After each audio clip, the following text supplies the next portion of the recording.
സിംഹാസനത്തോടുണ്ടായിരുന്നതായ കൂടും കടപ്പാടും അതുപോലെ തന്നെ പരിശുദ്ധ അന്ത്യോക്യ സിംഹാസനം ഈ കൊച്ചു സമൂഹത്തെ സ്നേഹിച്ചതും നാം വിസ്മരിച്ചുകൂടാ. അതുകൊണ്ടാണ് 2 വർഷങ്ങൾക്ക് മുമ്പ് 2010 ഈ സമുദായം സഭയുടെ ചരിത്രത്തിന്റെ തങ്കലിപികളാൽ ആലേഖനം ചെയ്യപ്പെട്ട വർഷമാണ് കഴിഞ്ഞ വർഷം 2010 കടന്നുപോയത്. കാരണം 100 വർഷങ്ങൾക്ക് മുമ്പ്, അതായത് 1910 ഓഗസ്റ്റ് മാസം 28-ാം തീയതി വടകര യാക്കോബായ സുറിയാനി പള്ളിയിൽ വെച്ച് പരിശുദ്ധ പാത്രീസ് ബാവ, പരിശുദ്ധ ഇഗ്നാത്യോസ് അബ്ദുള്ള രണ്ടാമൻ പാത്രീസ് ബാവ നമ്മുടെ ഈ കൊച്ചു സമൂഹത്തെ ഒരു ഭദ്രാസനമായി അംഗീകരിച്ചുകൊണ്ട്, ഒരു സമുദായമായി അംഗീകരിച്ചുകൊണ്ട് ഇടവഴിക്കൽ ഗീവറീസ് കത്തനാരെ, ഇടവഴിക്കൽ ഗീവറീസ് മാർ സെവേറിയസ് എന്ന നാമത്തിൽ ഈ സഭയുടെ പ്രഥമ മെത്രാപ്പോലീത്തായി വാഴ്ച തന്നത് പരിശുദ്ധ അന്ത്യോക്യ സിംഹാസനം ഈ കൊച്ചു സഭയെ സ്നേഹിച്ചുകൊണ്ടാണ്. ഗ്രാനായ സമുദായത്തിന്റെ, ഗ്രാനായ മക്കളുടെ വിശ്വാസയാത്രയുടെ നാഴികക്കല്ലുകൾ സ്തോത്രത്തോടുകൂടി നമുക്ക് ഇപ്പോൾ ദൈവസന്നിധിയിൽ ഓർക്കാം. ദൈവം തെരഞ്ഞെടുത്തതായ 345 ദൈവം തെരഞ്ഞെടുത്തതായ 772 വീട്ടുകാരെയും ഉർഹായിലെ മാർ യോസഫ് മെത്രാനെയും ഗ്രാനായക്കാർക്ക് അന്നും ഇന്നും എന്നും അഭിമാനമായിരുന്ന ആഞ്ഞിലിമൂട്ടിൽ ഇട്ടിത്തോമൻ കത്തനാരെയും 51 വർഷക്കാലം ഈ സഭയെ സ്നേഹിച്ചു നയിച്ച ഭാഗ്യവാനായ കിഴക്കൻ വലിയ മെത്രാപ്പോലീത്ത തിരുമനസിനെയും ഈ സമയത്ത് നമുക്ക് നന്ദിയോടുകൂടി സ്മരിക്കാം. ഈ സമയത്ത് സ്വന്തമായി നിർമ്മിച്ച ഭരണഘടനയും പരിശുദ്ധ പാത്രീസ് ബാവയിൽ നിന്ന് മാത്രം മെത്രാഭിഷേക പട്ടവും സ്വീകരിക്കുകയും സ്വതന്ത്ര ഭരണ ചുമതലയുമുള്ള ഒരു സമുദായമാണ് ഗ്രാനായ സമുദായം എന്ന് നാം അഭിമാനത്തോടുകൂടി എപ്പോഴും ഓർത്തിരിക്കേണ്ടതാണ്. ഒരു ഗ്രാനായക്കാരൻ എന്ന നിലയിൽ നമ്മൾ നെഞ്ചത്ത് കൈവച്ച് ഈ സമൂഹത്തിന്റെ മുന്നിൽ അഭിമാനത്തോടുകൂടി ഒരു ഗ്രാനായക്കാരൻ എന്ന് പറയുവാൻ നമുക്ക് സാധിക്കണം. സമയപൂർവ്വം ഞാൻ ആ ഭാഗങ്ങളിലേക്കൊന്നും കൂടുതലായി കിടക്കുന്നില്ല. ഞാൻ എന്റെ കർത്തവ്യത്തിലേക്ക് കിടക്കട്ടെ. ഇന്ന് ഈ യോഗത്തിന്റെ അധ്യക്ഷ പദവി അലങ്കരിക്കുന്നത് ഈ ഇടവകയുടെ വികാരി റവറന്റ് ഫാദർ NC മാത്യു കൊന്നക്കലാണ്.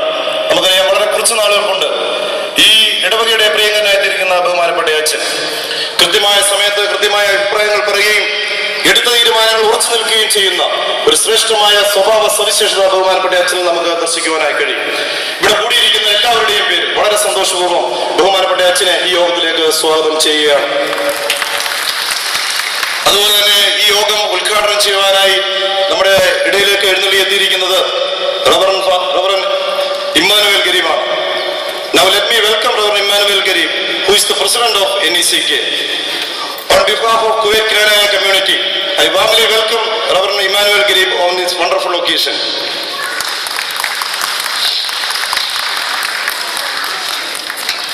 അതുപോലെ തന്നെ ആശംസാ പ്രസംഗത്തിനായി കടന്നു വന്നിരിക്കുന്ന saint George universal Syrian Jacobite റീച്ച് ചർച്ചിന്റെ വികാരി ഫാദർ സാജൻ ടി ജോൺ. ഞാൻ ബഹുമാനപ്പെട്ട അച്ഛനെ ഞാൻ നിങ്ങൾക്ക് പരിചയപ്പെടുത്തേണ്ട കാര്യമില്ല. പരിശുദ്ധ പാത്രീസ് ബാവയുടെ പാദസ്പർശനം കൊണ്ട് അനുഗ്രഹിക്കപ്പെട്ട ഒരു ദേവാലയത്തിന്റെ വികാരിയാണ് ബഹുമാനപ്പെട്ട അച്ഛൻ. അച്ഛന്റെ സംഘടനാ നേതൃത്വ പാഠവും കൊണ്ടാണ് ഇതുപോലുള്ള ഒരു വലിയ പരിപാടിക്ക് ഇവിടെ കുവൈറ്റിൽ വേദി ഒരുക്കാൻ കഴിഞ്ഞത്. നമുക്കും പാത്രീസ് ബാവയെ സ്വീകരിക്കുന്നതിനും ബാവയോടൊപ്പം പ്രഭാത ഭക്ഷണം ക്രമീകരിച്ചു തന്നതും ബഹുമാനപ്പെട്ട അച്ഛന്റെ നിശ്ചയമായ സഹകരണം കൊണ്ടാണ്. ബഹുമാനപ്പെട്ട അച്ഛൻ വൈദിക കോളേജിലെ ഒരു അധ്യാപകൻ കൂടിയാണ്. ബഹുമാനപ്പെട്ട അച്ഛനെ ഞാൻ ഇതിനു മുമ്പ് ഇടവക ദിനത്തിൽ ഓർപ്പിച്ചതുപോലെ അച്ഛന്റെ വൈദിക ജീവിതത്തിൽ തങ്കലിപികളാൽ ആലേഖനം ചെയ്യപ്പെട്ട വർഷമാണ് കഴിഞ്ഞ വർഷം കടന്നുപോയത്. ഇവിടെ കൂടിയിരിക്കുന്ന എല്ലാ ഗ്രാനായക്കാരുടെയും പേരിൽ ബഹുമാനപ്പെട്ട അച്ഛനെ വളരെ സന്തോഷപൂർവ്വം ഈ യോഗത്തിലേക്ക് സ്വാഗതം ചെയ്യുകയാണ്. അതുപോലെ തന്നെ കുവൈറ്റിലെ മാർത്തോമ ഇടവകളിലെ സീനിയർ വൈദികൻ reverend father Thomas Koshy. Reverend father Thomas, നമുക്കെല്ലാം പ്രിയപ്പെട്ട ഉല്ലാസച്ചനെ ഞാൻ നിങ്ങൾക്ക് പരിചയപ്പെടുത്തേണ്ട കാര്യമില്ല. കാരണം ബഹുമാനപ്പെട്ട അച്ഛൻ ജനനം കൊണ്ട ഒരു മർത്തോമ സമുദായത്തിലാണെങ്കിലും അദ്ദേഹം വളർന്നതും പഠിച്ചതും എല്ലാം റാന്നിക്കാരുടെ കൂടെയാണ്. കാരണം ഗ്രാനായക്കാരുടെ റോം എന്നറിയപ്പെടുന്ന റാന്നിയുടെ സ്ഥിരാകേന്ദ്രമായ ഇട്ടിപ്പാറയിലാണ് ബഹുമാനപ്പെട്ട അച്ഛന്റെ ജന്മഗ്രഹം. അച്ഛൻ പഠിച്ചത് റാന്നി സെന്റ് തോമസ് കോളേജിലാണ്. പഠിക്കുക മാത്രമല്ല, അന്ന് വിദ്യാർത്ഥി യൂണിയൻ നേതാവും അതുപോലെ തന്നെ റാന്നി സെന്റ് തോമസ് കോളേജിന്റെ ചെയർമാൻ കൂടിയായിരുന്നു ബഹുമാനപ്പെട്ട അച്ഛൻ. ബഹുമാനപ്പെട്ട അച്ഛനെയും വളരെ സന്തോഷപൂർവ്വം ഈ യോഗത്തിലേക്ക് ഹാർദവമായി സ്വാഗതം ചെയ്യുകയാണ്. അതുപോലെ തന്നെ സെന്റ് ബേസിൽ ഇന്ത്യൻ ഓർത്തഡോക്സ് ചർച്ച് റെഗയുടെ വികാരി ബഹുമാനപ്പെട്ട ഫാദർ സാജു ഫിലിപ്പ്. ബഹുമാനപ്പെട്ട അച്ഛൻ പത്തനംതിട്ട സ്വദേശിയാണ്. അതുപോലെ തന്നെ കൽക്കട്ട ഭദ്രാസനത്തിലെ ഏറ്റവും ചെറുപ്പക്കാരനായ ഒരു വൈദിക ശ്രേഷ്ഠനാണ്. അച്ഛൻ ഒരു മികച്ച വാഗ്മീകിയാണ്. OCYM-ന്റെ കുവൈറ്റ് സോണിന്റെ പ്രസിഡന്റ് കൂടിയാണ് ബഹുമാനപ്പെട്ട അച്ഛൻ. അച്ഛനെയും വളരെ സന്തോഷപൂർവ്വം ഈ യോഗത്തിലേക്ക് സ്വാഗതം ചെയ്യുകയാണ്. അതുപോലെ തന്നെ ഇടവകയുടെ പ്രിയങ്കരനായ പരിചയപ്പെടുത്തേണ്ട കാര്യമില്ല.